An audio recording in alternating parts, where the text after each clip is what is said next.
upon their arrival was almost unspeakable. We thought all people in some form or another.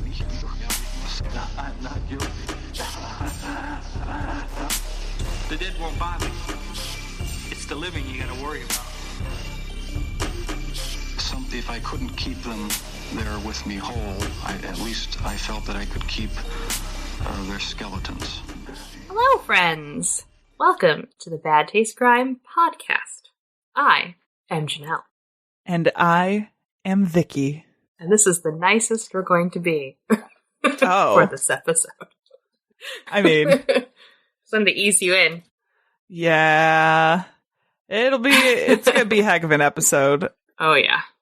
It's a doozy. If this is your first time listening, a special hello to you. What a time to join us. What a time to be alive. What a time to be alive. Jill and I are still recording from quarantine, although I feel like we're getting closer and closer to being back together again. I know. I got Soon. my juice. I've been juiced. By the time this comes out, I will also have had my 5G installed. Yes. And I can't wait for better internet. Oh, God. I did. It's funny because I did just get a 5G phone new. So I'm like, does this mean my 5G phone is going to get even better reception? Wait, once it starts kicking in, you get so much free Wi-Fi. So much free Wi-Fi's. All right, we're going to get on to our great episode today. But first, let's head over to the newsroom.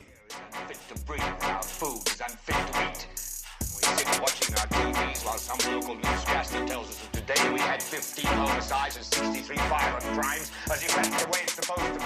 We know things are bad, worse than bad.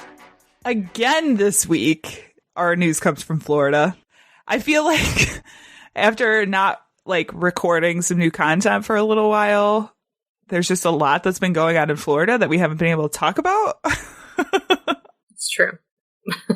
So this week, a woman in Naples, Florida is wanted by police after swindling 10 different victims out of $100,000.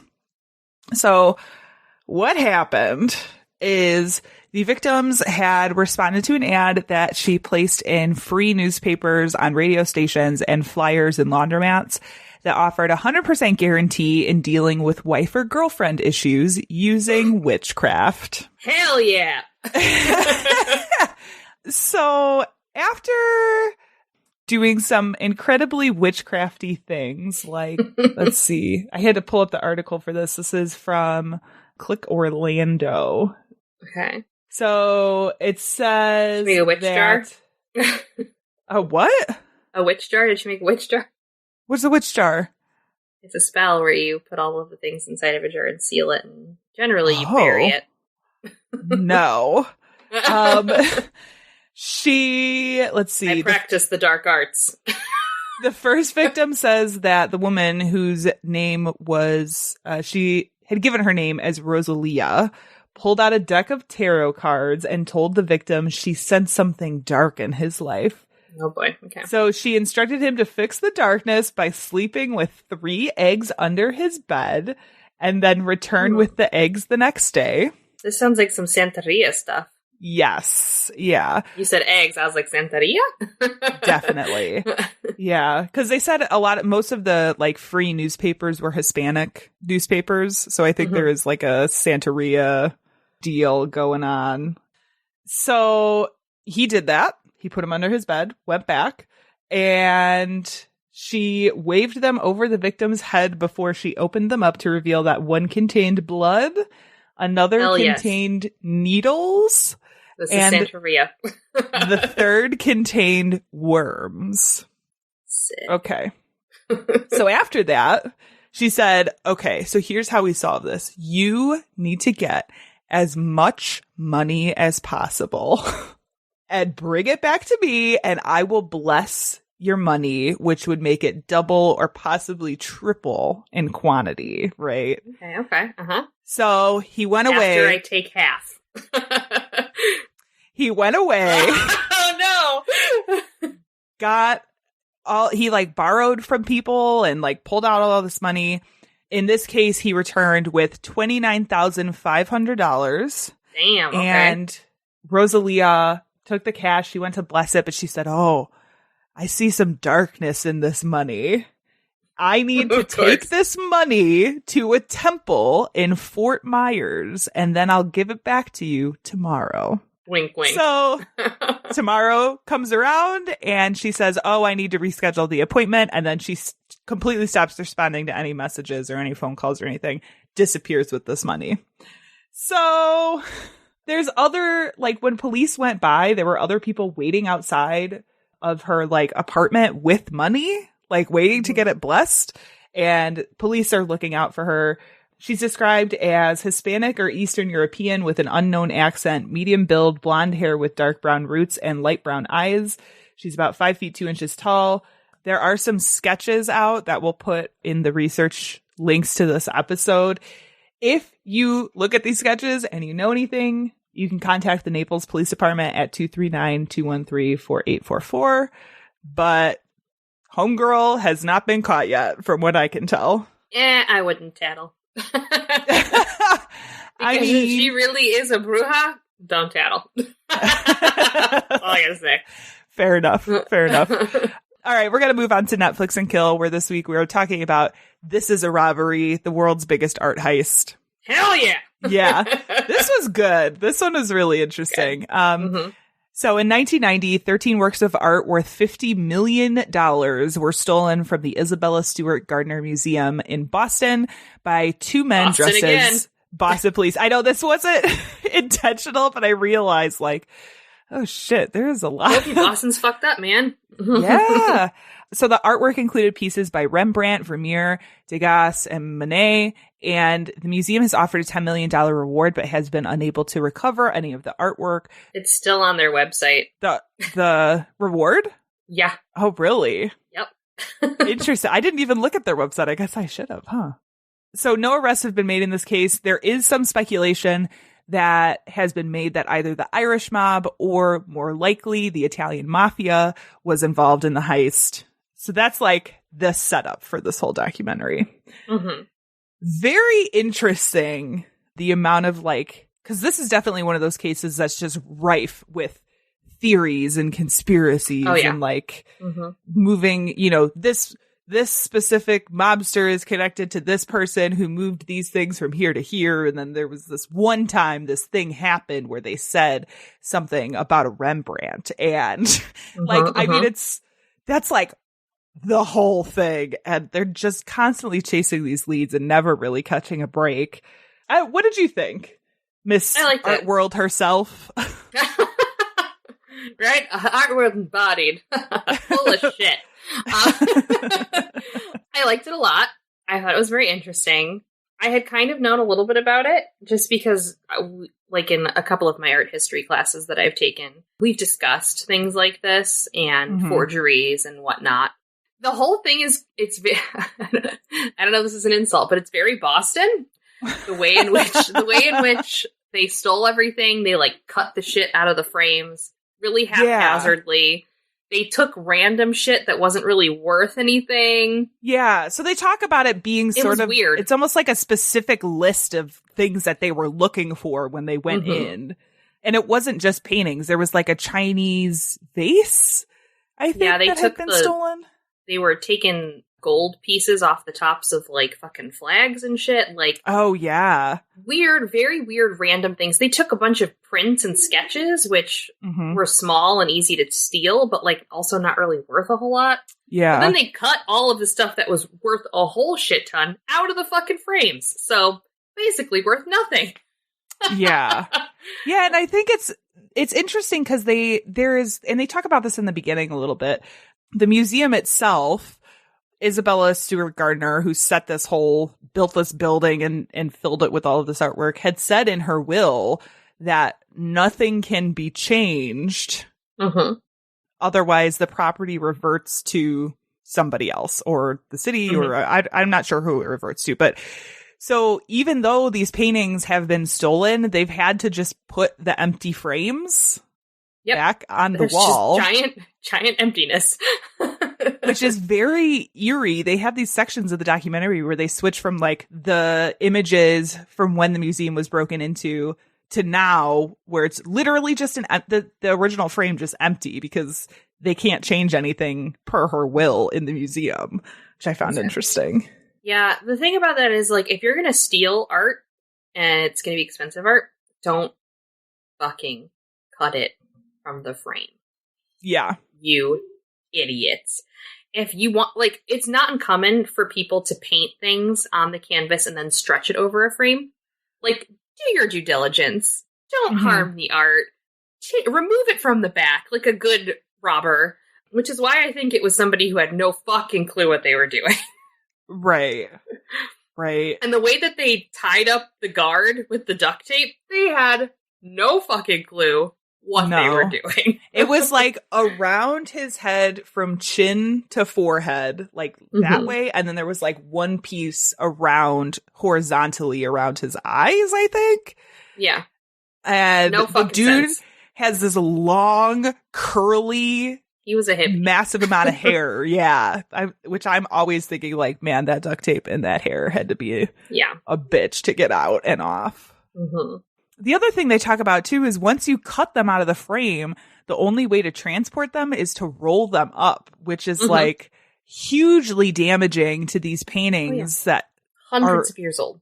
Right. You know, cracking the paint and the fabric, like... And the way that, like, paint was made back then is, like, you're mixing, like, raw, pigmented powder into, like, egg yolks and shit, okay? Mm-hmm. It is extremely volatile. Yeah. Yeah. It's sad. It's really sad, I think, if you're an art lover to just, like... Oh, yeah. Think about what happened to these. They said they cut it. I was like, oh, God. They cut it from the frame. It's worse Janelle than the died a little itself. inside. You don't cut it. Oh, God. It's like 300-year-old linen. Oh, my gosh. Yeah. Yeah. I do wonder if they're ever going to find these things just, like, buried in a trunk somewhere, you know, but who knows? It's, you know, we've talked previously where sometimes people just get art and then put it in a storage unit, which I could equally see somebody just being like, I have this Rembrandt. I know it's stolen. I'm just going to buy it and keep it in this storage unit to show off to people who I trust, I guess. I don't know. Anyway, it's a good watch. It's really interesting if you like rabbit holes and crazy theories. It's called This is a Robbery, the World's Biggest Art Heist, and it is on Netflix right now. This is that part of the show where we say content may not be appropriate for our listeners. We're talking about murder. Duh. So, yeah, heads up on that. But, Janelle, what are we talking about today? All right, my wonderful friends. In case you didn't know this about me, in case you haven't been listening for the past bajillion episodes, I used to be a bit of a punk. That is such an understatement. She was a big time punk. I was a big punk. So I have a really big love of music. I have an unnecessarily large record collection. So I thought that we could take a look at some murders revolving around the music industry.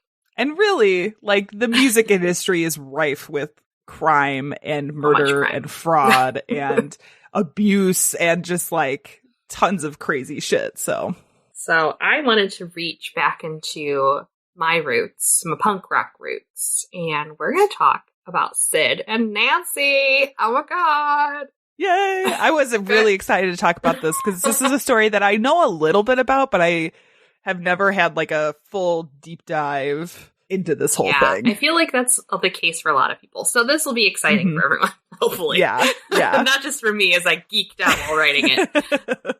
So I was actually 12 the first time I ever heard Never Mind the Bollocks, Here Comes the Sex Pistols, which is probably too young. Probably. It's probably too young. This is talking about abortion on there. It's never too young to get political. I mean, I was political, so.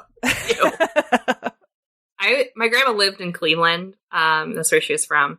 And we would go visit her every summer, and we were at a music store, and I heard it playing, and I was like, what is this? And they're like, oh, it's the Sex Pistols. And I'm like, please direct me to the Sex Pistol section. And I bought it. Nice. And I played that CD in my little Walkman on repeat the entire ride back from Ohio.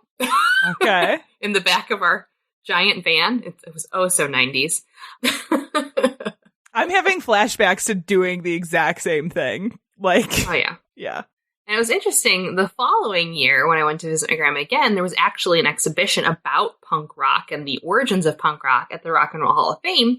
So I asked if we could go and see it. And my dad actually was a musician when he was younger. And he was actually really big into the Cleveland music scene and actually knew some of the punk bands around then. Like, he went and saw the Ramones. Like, he knew a thing or two. So he was like, yeah, fuck yeah, we'll go. So this is actually where this exhibition is where I learned about the Sex Pistols and the tragedy that was Sid and Nancy. So if you're not familiar with the Sex Pistols, let me just posit that my AIM name for the longest time was Sex Pistols Punks. Okay. Oh my God. That doesn't surprise me. There is a tidbit of information about me for you. So the Sex Pistols were a British 77 band, and that is just a general term for late 70s punk rock music, in case you didn't know. They actually formed in 1975 in London, but that's like there's waves of punk rock music, so that was like the first wave of punk rock music. Originally, the members were Johnny Rotten, lead singer, General Bad Boy in a mohair sweater, guitarist Steve Jones, drummer Paul Cook, and the bassist Glenn Matlick. Now, Matlick was replaced by Sid Vicious in 1977. The Sex Pistols were huge in England, and they only actually officially recorded one studio album. Oh, really? Yes. Vicious later joined the band, and when Matlick couldn't take it anymore, Johnny Rotten was like, it's fine, fuck you. I've got a friend. I've got a mate who could take over. It's fine. Technically, Sid Vicious never really recorded with the band. Oh. So the album was all pretty much Matlick. So Vicious is also a really shit bassist, to be perfectly blunt. Really? You don't need to be a good guitar player or bassist to be in a punk band. That's literally the fucking point. Yeah, true. So he was a shit bassist. He could barely play the fucking bass, but he looked the part, and that's what they were. He had the attitude and the look, and that's what they were looking for. Yeah, that's like 90% of punk. Yes. If you see any pictures of me in high school, I have a Sid Vicious necklace, which is a padlock on a chain. Yep. Like, you don't even know, okay?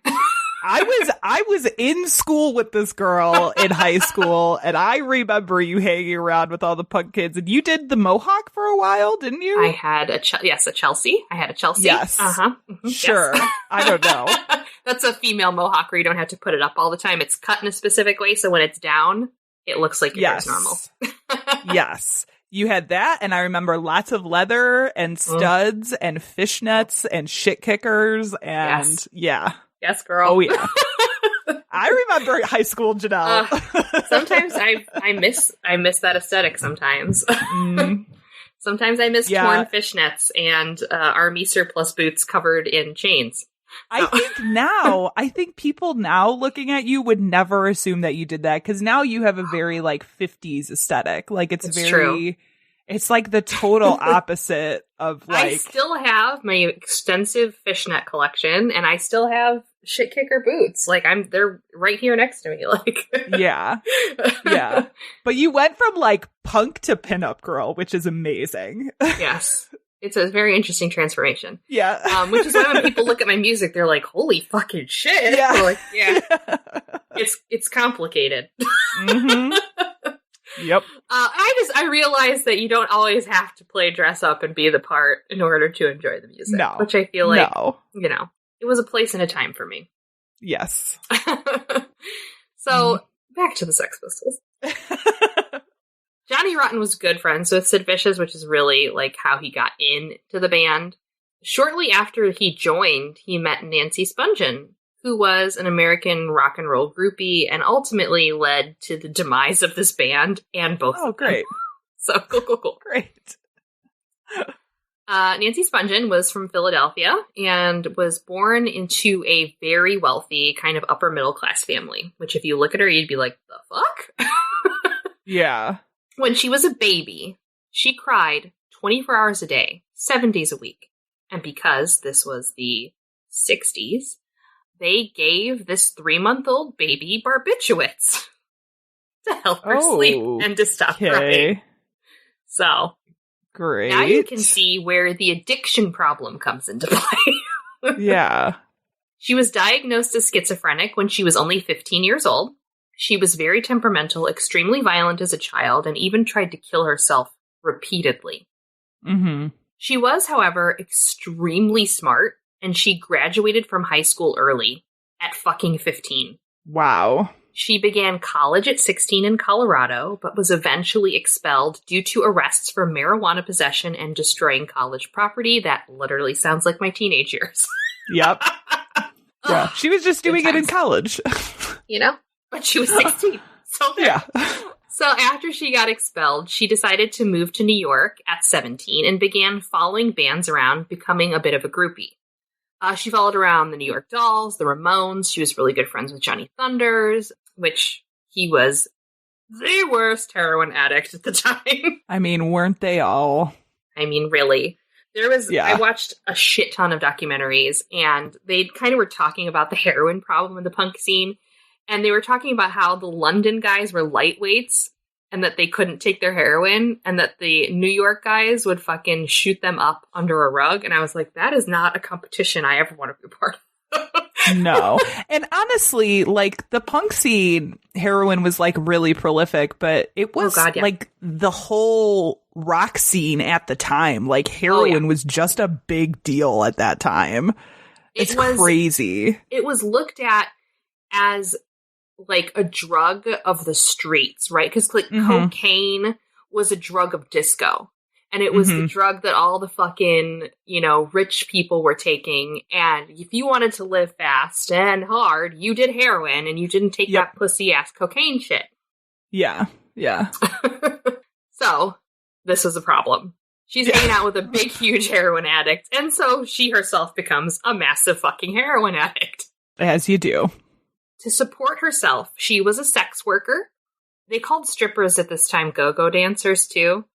So she was also a go-go dancer, but she also worked the street. Mm-hmm. She didn't really work very hard. She didn't have a lot of money most of the time because she was spending it all on fucking heroin. Right. So she would make $250 in one night and then blow it all on fucking drugs. Jesus. Which $250 in the late 70s in one night, that's a lot of money. Yeah. Yeah. So she was getting sick of New York, and she decided to move over to London in 1977 as the punk scene was exploding there. So Spungen decided to follow her buds, Johnny Thunders and Jerry Nolan of the Heartbreakers, to London. And that's how she met Sid Vicious. Now, full disclosure, she was not entirely invited by these guys. Oh. Okay? She was good friends with Johnny Thunders, and he was like, yeah, if you can come over, come over. But their manager would not let her see the band. They were like, absolutely not. You were not welcome here. She had a bit of a reputation, and a lot of the guys called her Nauseating Nancy because she was very loud, very brash, and she was always fucking high. Oh my God. So, Sid Vicious was already a bit of a drug user, but when he met Nancy, shit went downhill so fucking fast. What? Yeah. It was the most toxic relationship anyone on the face of the planet could ever have. And let me tell you, the drugs and the music had a whole lot to do with it. I dated many a punk in my day, and boy howdy, it did not end well. Yeah, I am not surprised by that at all. So they immediately moved in together and were doing drugs 24/7. They'd beat the shit out of each other and then destroy every single place that they lived in. Oh my God. And the drugs fed this cycle and made it 10 times worse. And Spungen often egged people on, and she would scream in public places, and she would stir the pot. And she basically supplied Vicious with so much heroin that he was in a constant state of delusion and anger. Now, she was essentially the Yoko Ono of this situation. And she was truly credited with being the big reason why the Sex Pistols broke up. Oh my God. Literal Ono. She was portrayed in movies and books as an ultimate villain. But this was, I think, really exaggerated. It was more than what she was in real life. She became this villain quite a bit because she was a loose cannon. Yes, she was a loose cannon, absolutely. But you have to remember that she was fucking schizophrenic, not on meds, and doing heroin. Yeah.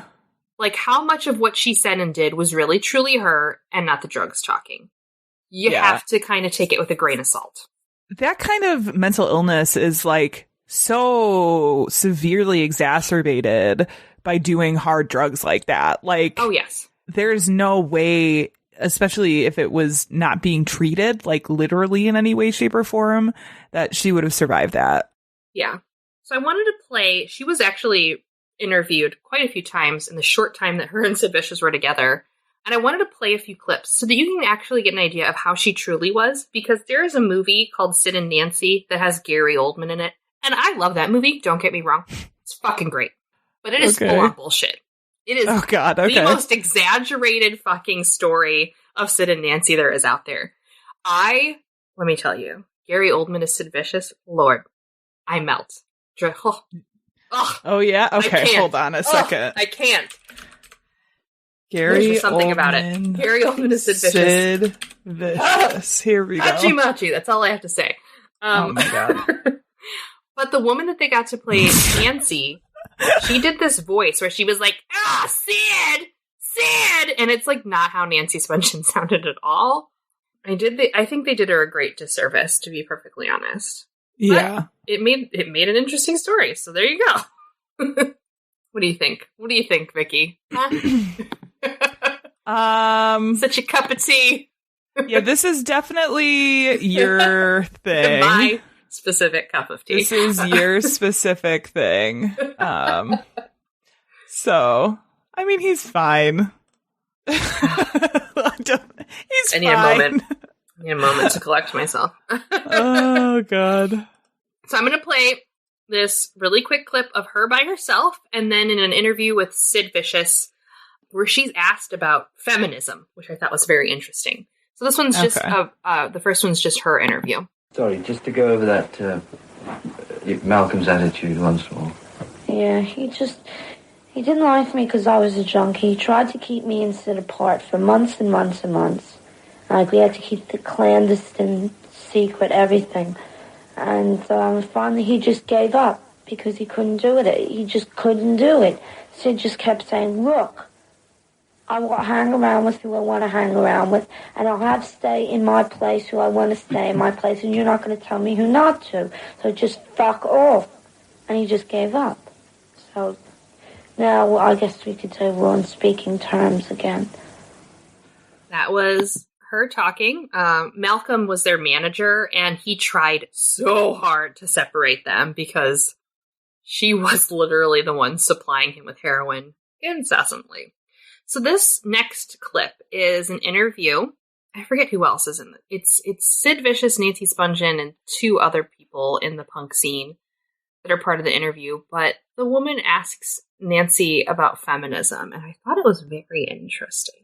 Address this question to the ladies. Go ahead. Could you turn your TV down just a hair? Okay. What do they think about the feminist movement? The feminists. I'm very for it. I believe in it a lot. So do I. So does Sid. Sid's about the only male I know that's not a male chauvinist. He believes very strongly in You mean he feminist beats on movement. women as well as men? No, he doesn't beat on women at all. He beats on anybody he gets in his way. But I think the feminist movement is it's just about the best thing around. I mean, I believe more in the feminist movement than I do in any political movements. I think it's, I think the Equal Rights Amendment should have been put through. I believe in all that. If I had more time, maybe I'd, be more active in it. But I do believe in it very strongly for myself and as a way of living. So that was her talking a little bit about feminism. She's definitely got that Philly accent for sure. It's very funny that you say that because there's a bunch of interviews. She starts to fall into a British accent every so often, and you can definitely hear it. Yeah, and you know what? I'll tell you, and I only know this from a couple of friends of mine who live out in Philly now and have for a little while. Like, that Philly accent is like the strangest, It's like a little New most York. unique. Yeah. It's a little Canadian. It's weird. I'm sorry for you guys out in Philly, but y'all got a weird accent. And I just thought it was great that you could hear Sid Vicious in the background. He's like, I believe in feminism. I'm a feminist. And he's fucking out of his mind high, smoking a cigarette shirtless. I was like, hello. Yeah. But she actually sounds very articulate. You know, I mean, she's definitely like got pretty clear ideas on some of these concepts, you know. She was extremely, extremely smart. I do not think she was as abrasive as people thought she was.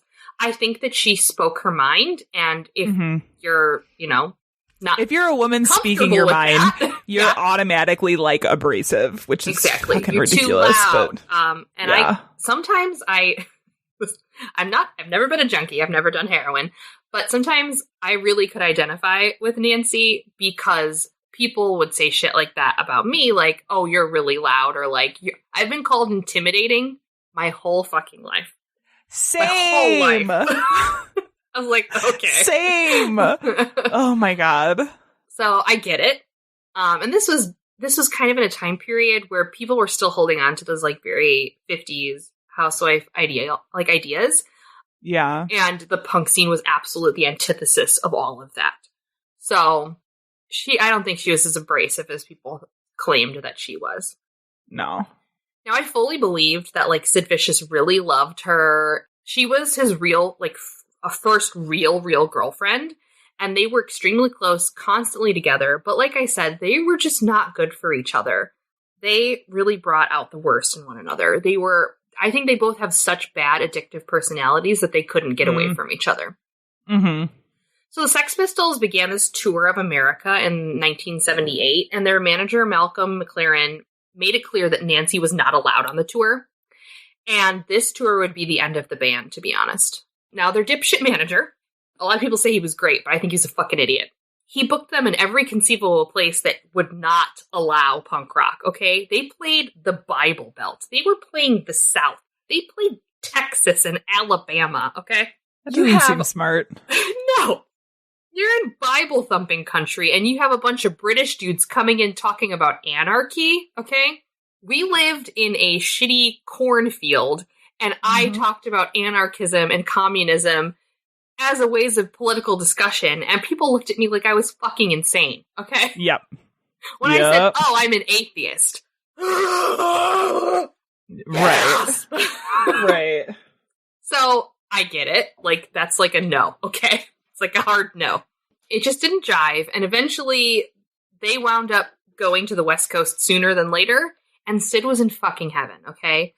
Because he had copious amounts of heroin readily available to him because, hello, California. Right. Yep.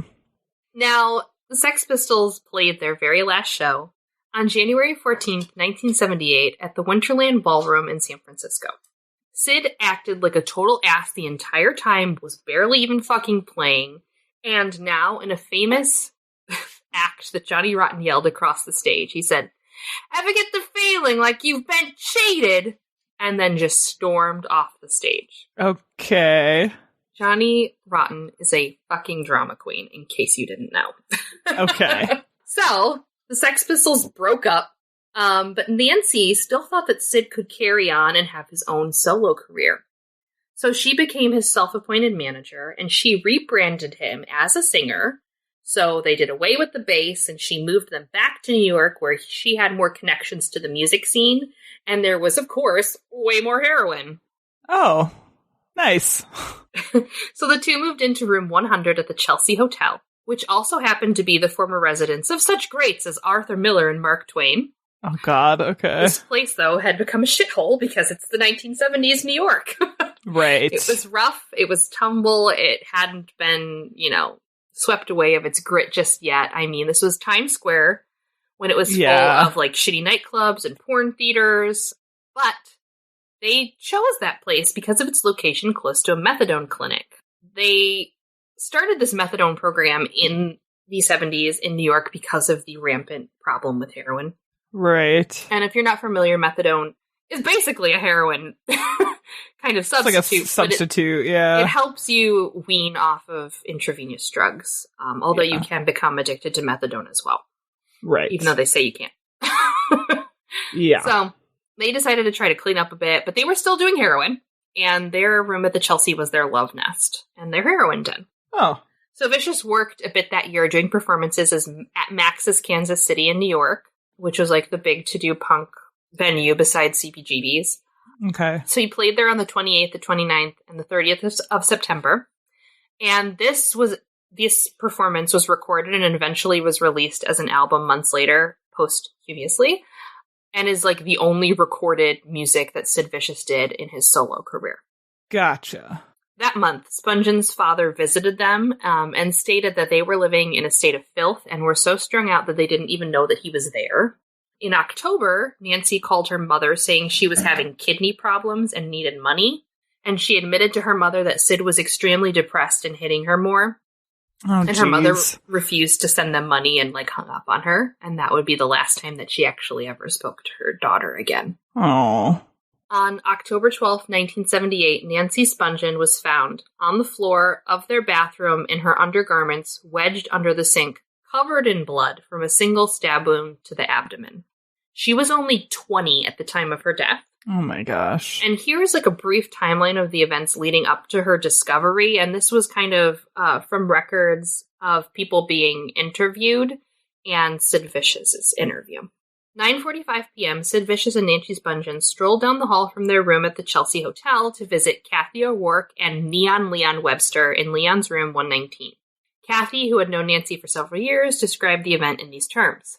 Sid sat on Leon's bed, leafing through a portfolio of old photos of himself, stating, "I've lost my looks. I really used to look good." Nancy paced the room, entreating the group to come up with some drugs, some real good drugs, and Sid sat quietly, stroking his face with one of his new knives. He then pointed the knife and said, "No future." And he had the knife to his face. Nancy turned around and told him to fuck off, and he put the knife down. Kathy also remembers seeing Nancy bare her arm and make a muscle, admonishing Sid, "Feel my muscle, I'm strong. I carried Sid up from the restaurant. I can carry him, but he can't carry me." Midnight. Nancy and Sid left room 119. She went to her go-go dancing job in New Jersey. Leon claims that he went to Max's, but Vicious's manager, Malcolm McLaren, doubts that he went there because supposedly no one had saw him there. It's possible that he was at a different punk club called the Nursery. At 12:30, Leon states that the couple returned to their own room when they left his, but McLaren said that Sid told me he had left the hotel room around midnight, so there's some discrepancies in when they left and where they went. At 2:30 a.m., Rocket's Red Glare, which is a person... Okay. That would be a great drag name. I just want to put that out there. Yes. Well, he's actually an actor and we'll find out possibly maybe even a murderer. Oh. So Rocket's Red Glare said that he received a frantic phone call at his Queens apartment from Nancy begging him to come to the room at the Chelsea and please bring some Dilaudidins. Well, if you're not familiar, that's a synthetic form of morphine. They also called them D4s on the street. Oh, jeez. And she also requested some new hypodermic needles. At 3 a.m., according to Neon Leon and Leon's manager, Skip Wayne, Sid and Nancy were in the lobby around 3. Leon and Skip have made several contradictory statements about this, however. Approximately at 3:05 a.m., Lisa Garcia, who lived next door to Sid and Nancy in 103, had just come home. Minutes later, she heard 2 or 3 very loud knocks at her door and a male voice yelling, let me in, I'm not playing."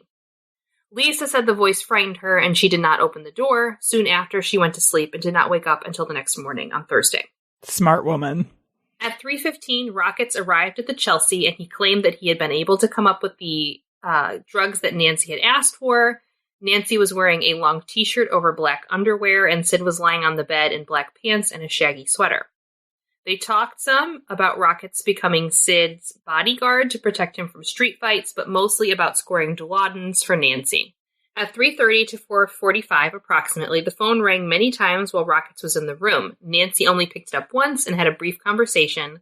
Neither Nancy nor Sid made any outgoing calls. This is a quote from Rockets Red Glare. "They were crazy about D4. She told me she would pay $40 for each D4. She would shoot 6 and Sid would shoot 4. she had a higher tolerance than Sid, and it was the only thing that they could shoot. I'm an ex-addict. I would shoot Sid because he had collapsed veins, and anyway, he was not very good at it. Oh my gosh. Because he wasn't really an addict, people were doing it for him. Yep. Now, however, Rockets claims that there were no D4s to shoot up that night during the 2 hours he was in their room. I showed up there to be comforting. Nancy became agitated about not being able to score, while Sid kept going to the door every time there was a noise, and he would drag himself up. Now, at this time, they were actually on Tuinal, which were sleeping pills. Okay. Like, copious amounts of sleeping pills. So Rocket's Red Glare said, Tuinals are a funny thing, that 1 minute you're up completely and out the next. Next you're up, and you're a little ambulatory, and then you're out the next. So, according to him, Sid left the room twice, briefly, and came back. He went to the door once, and then he was out of it and fell back into bed. At one point, Nancy went to her bag and had about a couple hundred 50s and a couple hundred hundreds split out onto the floor. She told me that if I could get her 40 Dilaudidins for her, that she would give me twice the price. She said to me, Rockets, you can make $800. Now this money, it was new money. She tells me that she had over $1,400 to spend on dope that night. From where? Oh my gosh. I'll tell you in a minute. Okay. I'm like, that's because they didn't have a ton of money. Yeah. Shortly before 5 a.m., Rockets left the couple in their room. He says that he stopped at the front desk lobby to make a phone call and observed Stephen C., whom he identified as Nancy and Sid's regular Quaalude and Tuinal dealer, turning the corner and entering the elevator just before 7:30. Vera Mendelsohn, who lives next door to Sid and Nancy in room 102, recalls that sometime before 7:30 Thursday morning, she heard a series of moans coming from a woman in the room next door. She said that she was very frightened by the sound, which she described as coming from a person who was alone. It didn't sound as though someone was with her, she recalls, because she didn't call anyone's name, she was just moaning. When the sound of the moans ceased, Miss Mendelsohn fell back asleep.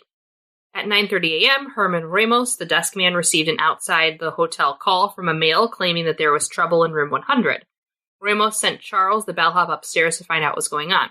At 10 a.m., before the bellhop returned, Sid Vicious called down to Ramos saying someone is sick and needed help. By 10:30, Ramos called the ambulance and later the police. Approximately 10:30, Rob Braden, an NYU student in room 105, left for school and saw Sid Vicious coming up the stairs and walking down the hall towards his room. At 10:45, the ambulance and the police from the 10th Precinct arrived to discover Nancy's body in the bathroom. Now, Sid's recounts were noted by detectives, but I really urge people to be very cautious in believing the things that he was saying, because he was going through withdrawal, had just woken up from a night of taking fucking tranks, and was completely fucking out of it. Yeah. So, according to Sid, he recalls falling asleep around 1 a.m. He last remembered Nancy sitting on the edge of the bed, toying with a knife. They had just had a fight that included Sid hitting Nancy and Nancy hitting Sid back. He had ingested copious amounts of Tuinal, and he woke up around 10 that morning and he thought he had pissed himself, but quickly realized that he had a bunch of blood on him. He went into the bathroom and found Nancy sitting on the floor beneath the sink. She had a stab wound in her belly. According to Sid, she was still breathing at the time, and there was not blood everywhere. He didn't think she was dying, so he went to the methadone clinic to get their doses of methadone. He had 2 doses of methadone, which is why I fully believe that he had no clue that she was actually dying. So when he came back, he had the methadone, he realized, oh my god, she's not breathing. There's fucking blood everywhere. So he attempted to to pick her up and to, clean her up of the blood. Yeah. And then when the police arrived, he was pacing the halls in a very confused state. Now, the police immediately thought Sid was the killer because, junkies be junkies, you know what I mean? Right. But there's a lot of evidence that states otherwise. Now, Sid had taken enough tranks to take out a fucking elephant, and he was out of it. Straight up fucking out of it. He was also taking methadone and hadn't had a whole lot of heroin, so he was in a very weakened state. Police also never questioned anyone who had been there that night, as in the people that had visited the room and the people that they went to visit before they went back to their room. The only questioned people were the ones who were living next door and the bellhop and the front desk man. Okay. There was also 6 additional sets of fingerprints in their room, to which the police didn't even bother trying to match to anybody. Now, here are some prominent theories as to what actually happened. There's 3 of them, so kind of see what you think happened. Okay. Number 1, the obvious one, Sid killed her in a stupor that night.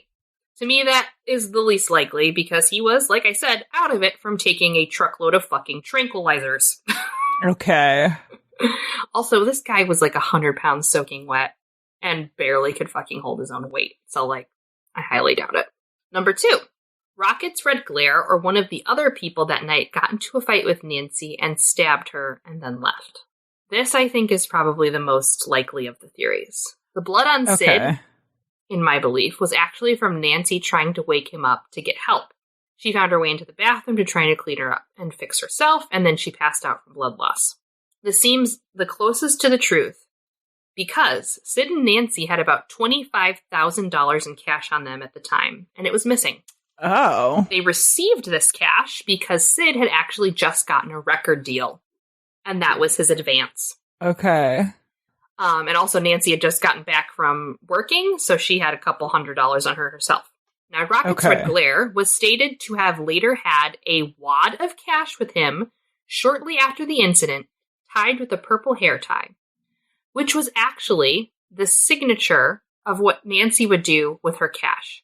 She didn't have a wallet. She would carry a wad of cash tied with a purple hair tie. Okay. Now, shortly before his death in 2001, Rocket's Red Glare reportedly bragged to someone that he had killed Nancy.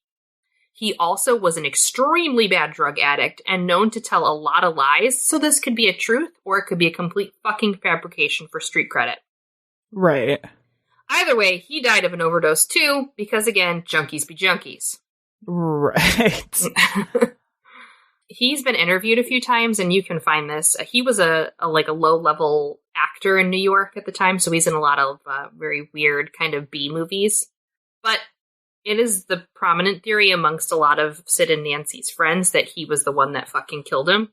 Okay. Now, the third theory is that Nancy was having a fit because she couldn't get any heroin and had made threats to the people, and so decided to stab herself in the stomach to scare the person into helping her.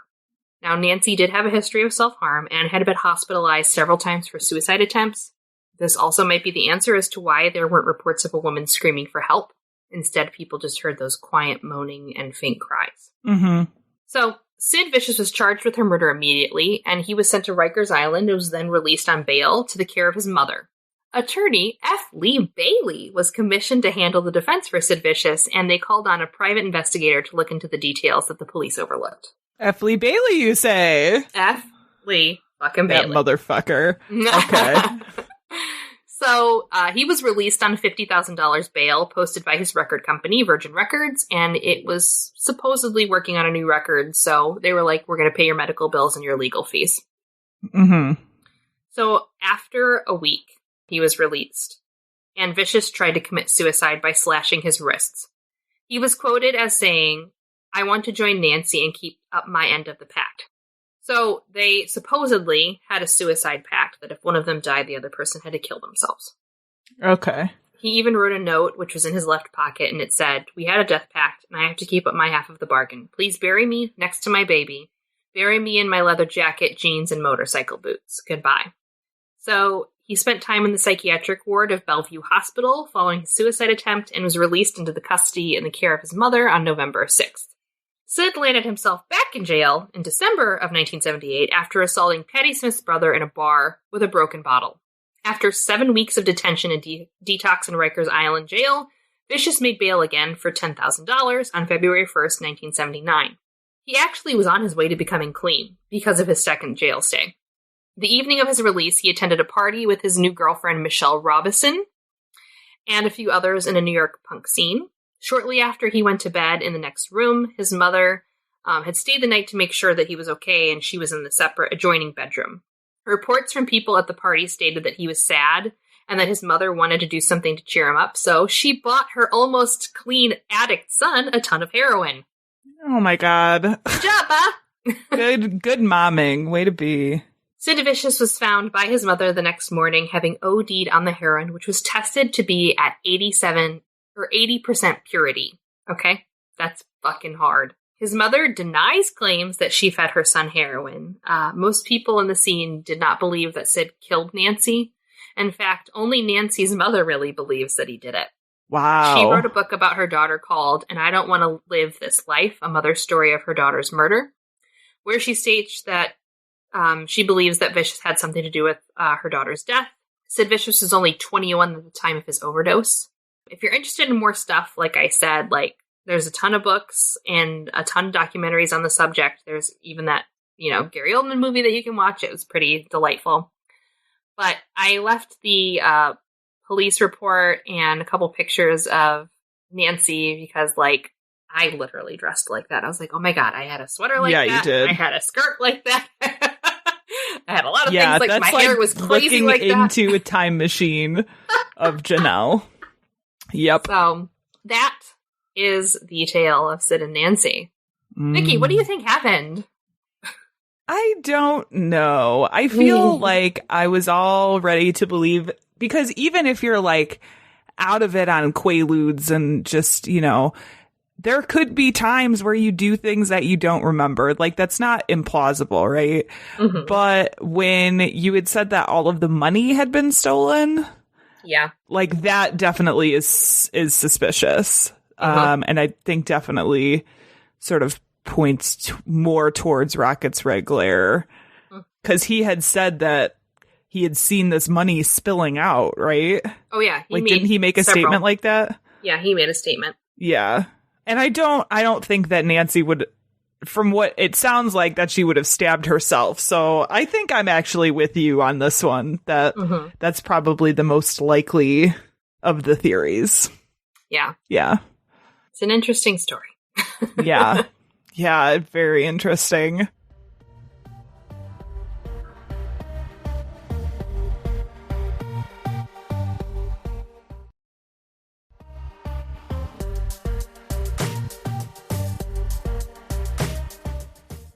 Okay, so I'm going to talk about somebody who is not like the most recognized name in music, but had a hand in a lot of very recognizable stuff.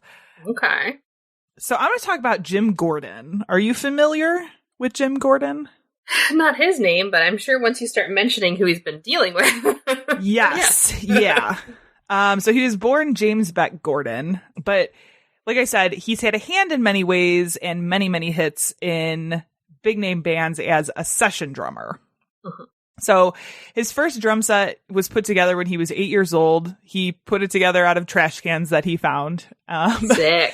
And seeing his love of music, Gordon's parents decided to pay for music lessons. So he got his own like actual drum set at the age of 12 and then continued to play and practice and play and practice.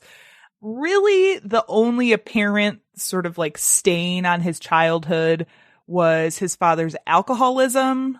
But there was a point in time where his mom somehow encouraged his father to go to Alcoholics Anonymous, and he was able to get sober and sort of like return to a regular non-alcoholic life, which is good.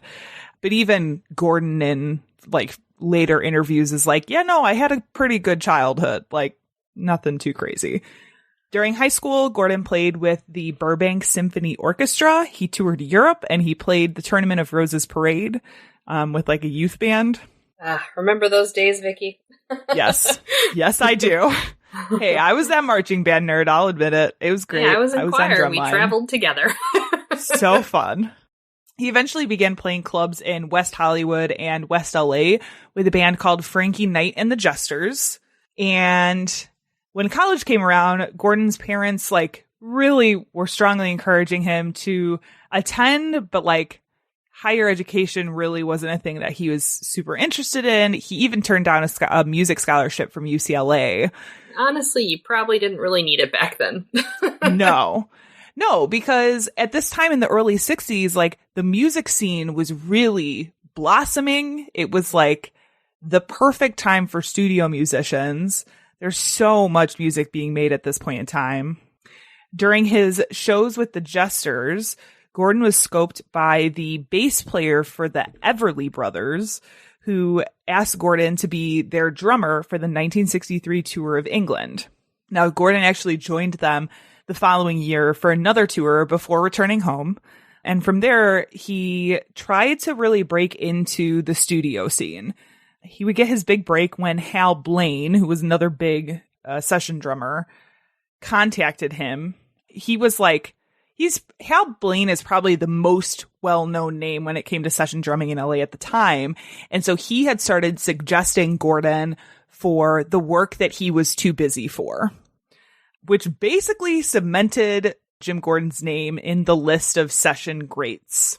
Now, everyone was clamoring to get a hold of his talent and his sound. They talk a lot about because session drummers would bring in their own kits, and they each session drummer, depending on their kit, had a specific sound that people were looking for. So they wanted the Jim Gordon sound. His most notable sessions include Pet Sounds by the Beach Boys, Gene Clark with the Gosden Brothers by Gene Clark, the Notorious Bird Brothers by the Byrds, and the hit song Classical Gas by Mason Williams. Hell yeah, Classical Gas. I have that album. I was like, I don't know if I know that song or not. I forgot to look it up. Do I know that song? Should I know that song? I'm sure you won't. There's a lot of that I won't. Or that I will. Or I feel like you'll know it when you hear it. That's how There's a lot of this. My parents obviously came from an era where a lot of this music was big. They did a pretty good job of playing a lot of this classic stuff when we were kids. So I'm sure that I would hear it and be, I don't know. Yeah. I have, like I said, with my record collection, I have my grandpa's and my dad's records and then mine. Mm-hmm. So there's a lot. Yeah. And I'm sure it's a lot of stuff from this time period, too. And even before, I got some weird, 1940s Italian music. Oh, nice. Some strange stuff. So by 1964, Gordon had met and married a woman named Jill, who was also involved in the entertainment industry. And they both managed to get on the rock show. It was a primetime rock show called Shindig. And eventually, I know, great name.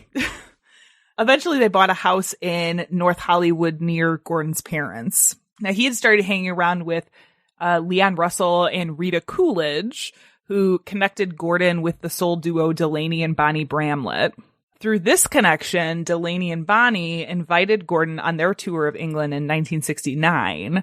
Now, just before the tour, Jim Gordon and his wife Jill got a divorce. Now, the England tour added two musicians who were out of work at the time, Eric Clapton and George Harrison, which who are those guys? Which proved to be a really successful tour. Now, as we've talked about, of course, at this time, alcohol and drugs were just incredibly prolific in the music scene. And Gordon certainly did his share of heroin, mescaline, speed, MDA, cocaine, acid, and marijuana. All the full spectrum. All the flavors of the rainbow. Now, at some point, and it's sort of unclear when, but Gordon began hearing voices at some point in his life. Ruh-roh. Yeah. So there is some references to this beginning in his childhood, but there isn't anything solid that's at this age, he started hearing voices, because a lot of articles talk about, at least in his adult years, the drug use was a way to sort of quiet the voices, or at least his attempt to quiet the voices. Yeah, you hear that a lot with people who have schizophrenia. Yes, yeah. But Gordon, he was so successful at the time that even if this was an issue, he was not letting it get in the way of his music career. And I think almost being successful like that actually helped a little bit, because he had something else to focus his energy on. Mm-hmm. So he was able to sort of just put this mental illness in a box and leave it. So by this point, he had started dating Rita Coolidge, and the two had been going strong for about a year. But it all came to an end after an incident at the Warwick Hotel in New York. According to a Rolling Stones article, Rita Coolidge said, quote, "He asked me to step out into the hall. I thought he wanted to talk. Instead, he hit me." And this really was all it took for Coolidge to end that relationship. She was just like, no more of that. Girl. And yeah. Yeah. Bye, boy. Right. And he afterwards, like, said he felt really bad about it. He regretted it for a really long time because that was a relationship to him that was really, like, valuable. Like, it was one that he, I think, realized I fucked that up. Yeah, I'd say so. Yeah. After another tour wrapped up, Gordon was asked to join George Harrison, Phil Spector, which we could do a whole other episode on Phil Spector, and Eric Clapton as they worked on Harrison's first solo album, All Things Must Pass. When the studio recordings finished, Clapton scooped up Gordon along with Bobby Whitlock, Carl Rattle, and Dwayne Allman to form Derek and the Dominoes. Now, if you don't know who Derek and the Dominoes are, like I didn't until it was like, are you for real? Hold on. Well, This is one of these cases where I know the one big hit song that they did, but I didn't realize that was Derek and the Dominoes. I just knew the song. So the big song is called Layla. It's the biggest hit from the only studio album from Derek and the Dominoes. If you don't know what song that is, it's the one that's like,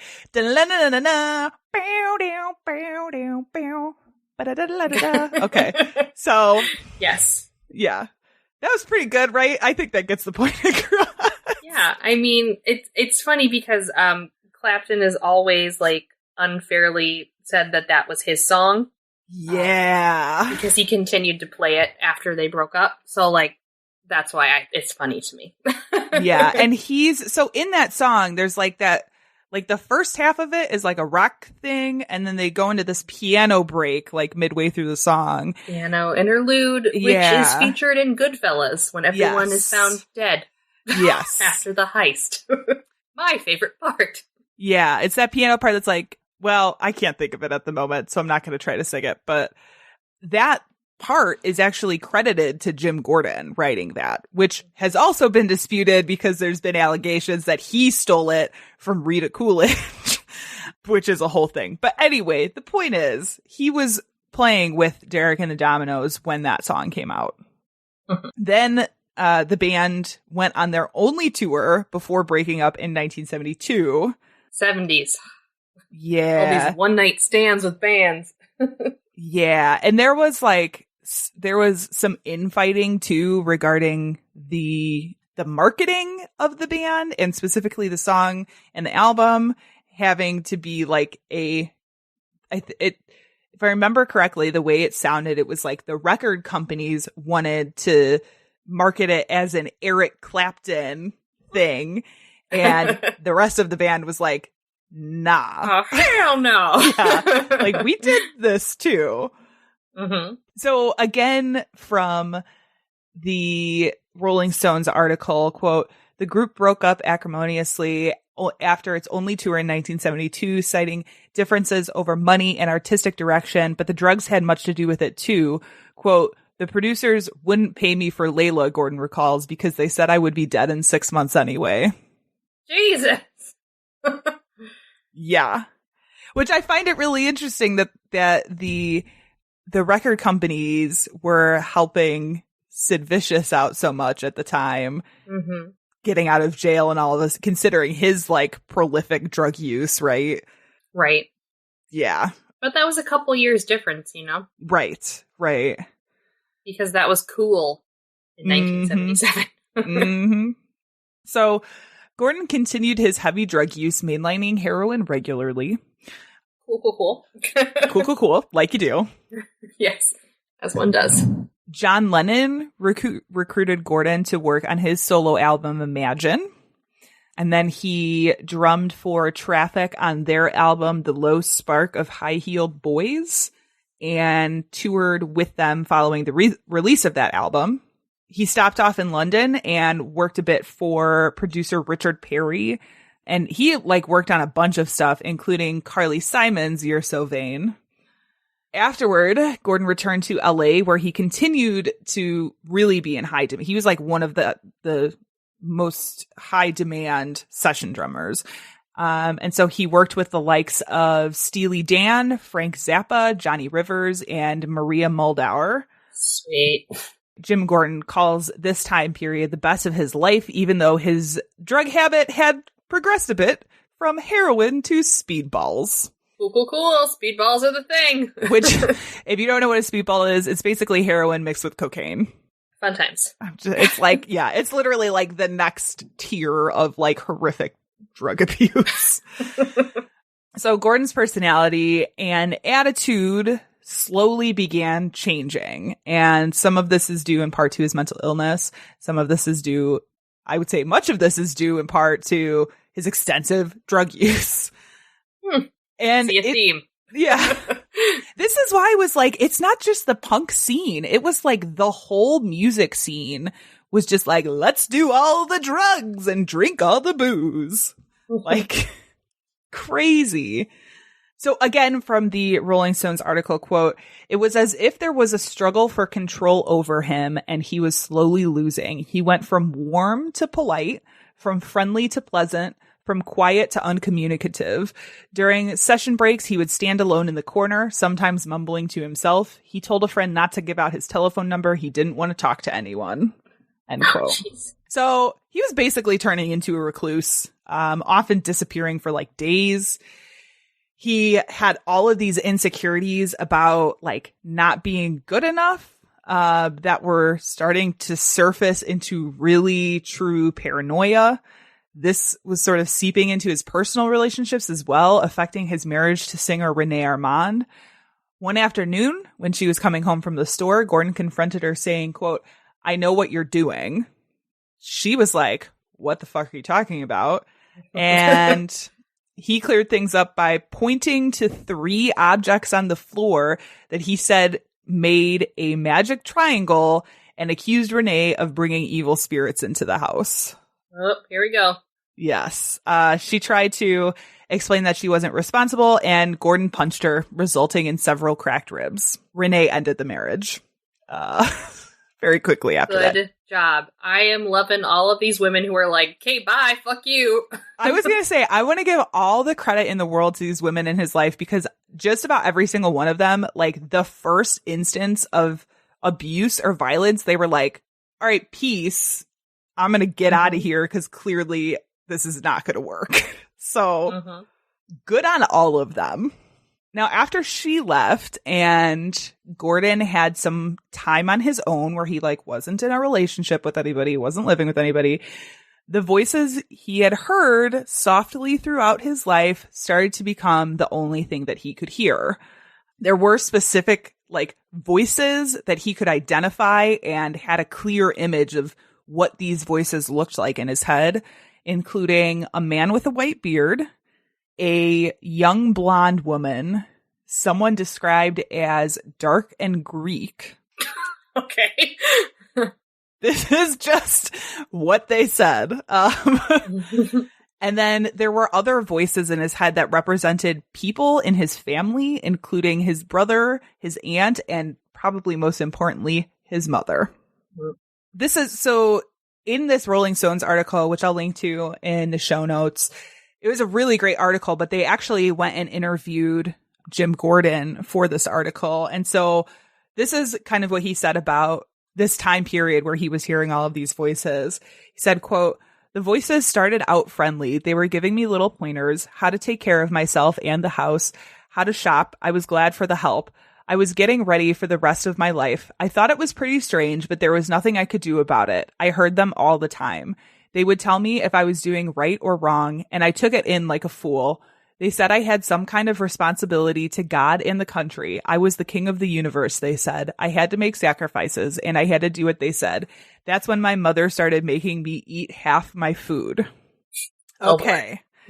So in this reference, when he talks about his mother making him eat half of his food, he's talking about his voice mother in his head. And at this point, like he basically stopped eating and was instead like supplementing his diet with alcohol. And yeah, sounds about right. They're talking about him like daily drinking fists of vodka like every single day. But he was like still working at the top of his game. He was still one of the most highly requested studio drummers. But the women in his life sort of became this revolving door for a little bit, even with his reputation now of somebody that's a little bit volatile, that's like, you know, obviously has these addiction problems. There was one woman whose name was Stacey Bailey who stayed for a longer period of time. She had moved in with Gordon, and the two seemed to have a happy relationship until one night when Bailey woke up to Gordon strangling her in her sleep. He would let go when she was about to lose consciousness and like repeated this over and over again for a little while throughout the night. And she that night ran crying and screaming to the neighbors, and Gordon chased after her like it was all a joke. I was trying to see how much you loved me. Like, okay. Yeah, that's not funny, bro. No. Worst prank ever. She left. Stacey Bailey left after that, which again, kudos to you, girl. The voices were getting worse and worse and worse, and Gordon did his best to like keep this to himself. He really was not talking about these voices that he was hearing in his head. And at this point, it also seemed like the voice of his mother was the loudest, and he repeatedly would just like tell it to stop. When that didn't work, he would call his actual mother on the phone and told her to stop. Okay. Which of course was very confusing because she was like, I don't know what you're talking about. I'm not doing anything. So she expressed concern and really like encouraged Gordon to go and seek help. So he checked into the Van Nuys Psychiatric Hospital for the first of around 14 times over the next 6 years. When Gordon had failed to show up to an appointment at one point, the doctors called Gordon's mother, who found him unconscious. He had overdosed on prescribed sedatives in a suicide attempt. Shit. Through outpatient therapy, he did survive that suicide attempt, by the way. I should say that before I go on. Through outpatient therapy, Gordon continued to pick up small like TV and commercial gigs. He wasn't really doing a ton of like session drumming because people were like, okay, pretty clearly there's something going on here, and we do not want to touch that with it. Like, you don't want to be associated with that as a studio. He went on a short tour stint in 1978, but came back to LA worse for the wear. A few months and drinking binges later, Gordon checked himself into Valley Presbyterian Hospital, where he threatened to kill a nurse. After a few weeks, Gordon again checked himself out against doctors' advice and continued his drinking binges. At this point, for all intents and purposes, like I said, he was no longer a professional in the industry. He had completely stopped playing drums. He would go through periods of literally no personal hygiene, just like days of not showering or brushing his teeth or like anything. His mother's voice in his head had gotten louder and louder and louder. So loud, in fact, that it really became indistinguishable between the voice in his head and the real person in real life. They were one and the same at this point. In May 1983, Gordon learned of plans that his mother had to move to Seattle, which was something that like the voice in his head was not super happy about. On June 1st, 1983, Gordon called his mother in the evening saying, "You're bugging me again. I'm going to kill you." She, of course, was disturbed by this and called police, and they basically said, there's nothing that we can do. Like, maybe you should keep your lights on. Which I'm just like, oh my God. Okay. Gordon called again later in the evening saying the same things, but his mother didn't have anything else that she could do, really. So the next day, she called the city's attorney to discuss getting a restraining order. But there was like a ton of red tape that she had to go through, and she was kind of getting the run around. So she just got discouraged and was like, fuck this. I guess I'll just like wait it out. Cause it wasn't very long, like a month maybe, that she was going to be moving away. Then only 2 days after the threatening phone calls, Gordon showed up at her apartment armed with a hammer and a butcher's knife. He struck her in the head with the hammer 4 times, and she screamed loudly enough that the neighbors heard and called police. When she hadn't died from the blows, Gordon stabbed her in the chest 3 times, leaving the butcher's knife in her chest. Then he left and went to a bar where he drank heavily and then returned home and drank another fifth of vodka before police arrived. He confessed almost immediately. It wouldn't be until Gordon was on trial in the spring of 1984 that he was officially diagnosed with acute paranoid schizophrenia.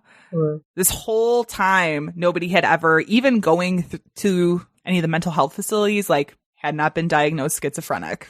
It's so weird. Yeah. But I guess he didn't talk about his voices, and he was I don't think an alcoholic so. and a drug addict, so it's like... Right.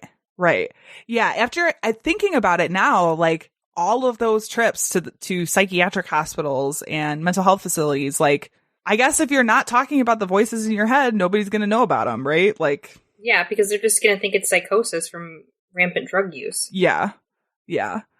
So, unable to meet the incredibly strict standards for an insanity defense in California, Gordon was convicted of second-degree murder and received a sentence of 16 years to life imprisonment. His sentence has been served in multiple institutions, including California's men's colony in San Luis Obispo, Atascadero State Hospital, and the State Medical Corrections Facility in Vacaville. He has been denied parole twice, as the state considers him a danger to himself and to others. Interestingly enough, he is one of the few, if not the only, I didn't look too far into this, but he may be the only person to win a Grammy while incarcerated. Maybe. I don't know. Maybe Death Row Records is in there somewhere. That's honestly, that's what I was wondering, because I know there are some other, like, big musical artists that have spent time in jail, but I don't know if they've ever won a Grammy while they've been there. Yeah, Phil Spector is a perfect one. Maybe. So in 1992, the song Layla was re-released on Eric Clapton's Unplugged album, which sold 7 million copies. He was still credited on the song on the album. And so when the song won, he also won, and they, like, announced his name. And he, in this article, they talks about watching it on TV. He received an invite, like, at the prison. Sorry. That was really funny. Yeah. He received an invite at the prison. He watched it on TV. He had said that when they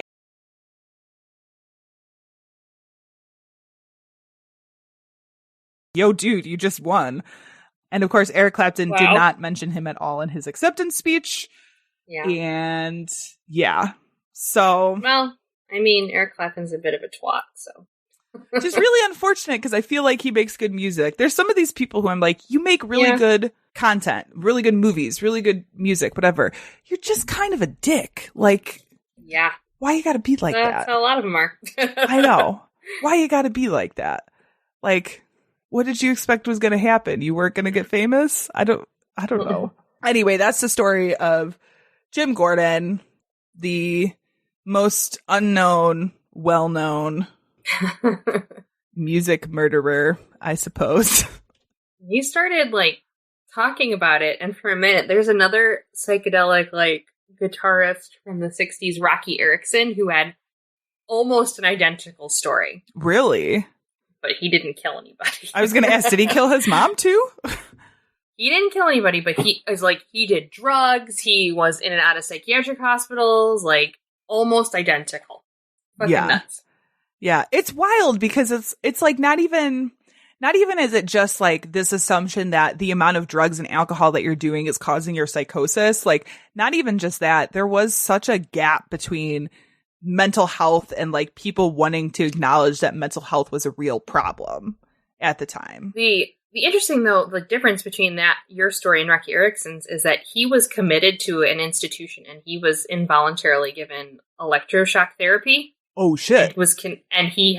They diagnosed him, like, pretty quickly with schizophrenia. Really? So that's, like, the other extreme end of it, is, like, they knew he had schizophrenia, and that the treatment back then was electric shock therapy or hydrotherapy, where they would just put you in a freezing cold tub, which is like, what? How was that? What? Yeah. And I think, I mean, there's a lot of these gaps that we're still bridging. It's better, but it's still, like, not great in the United States. Like, the availability of these mental health services, I think people are just now getting more comfortable talking about it. So, you know, it's just like, I don't know. It's real. You wonder if he would have gotten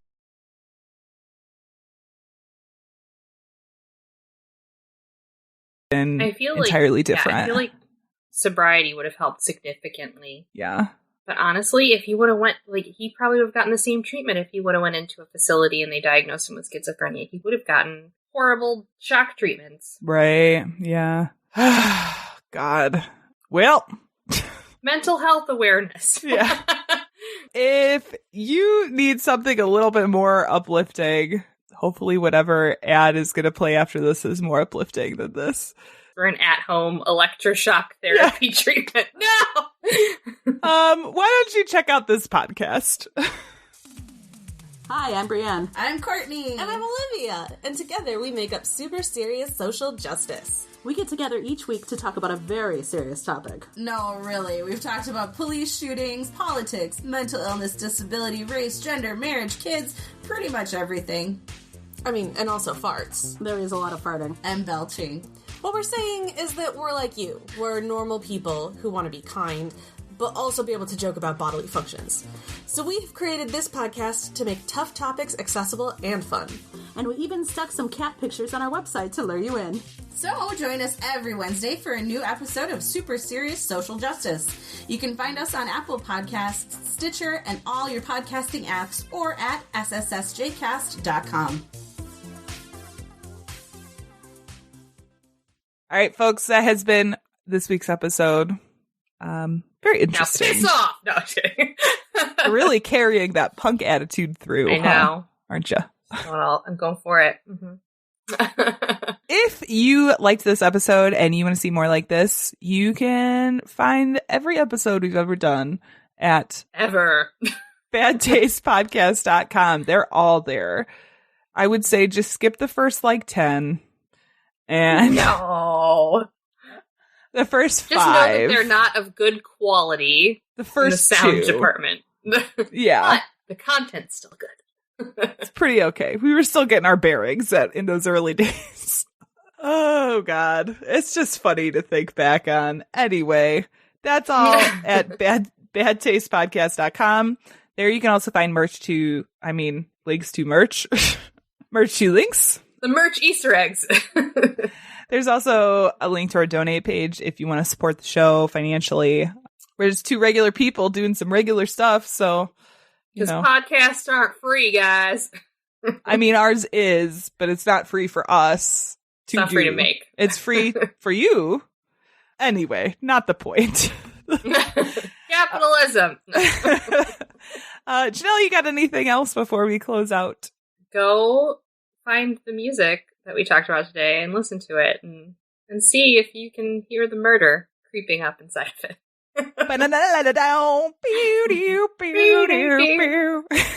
Voices in my head. Oh my God. All right. On that note, our sound and editing is by Tiff Fullman. Our music is by Jason Zakshevsky, the Enigma.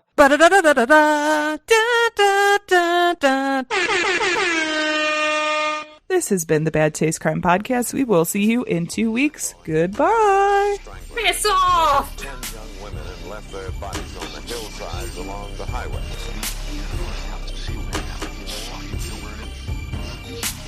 It was as if a wave of evil washed over this town. We are all people in some form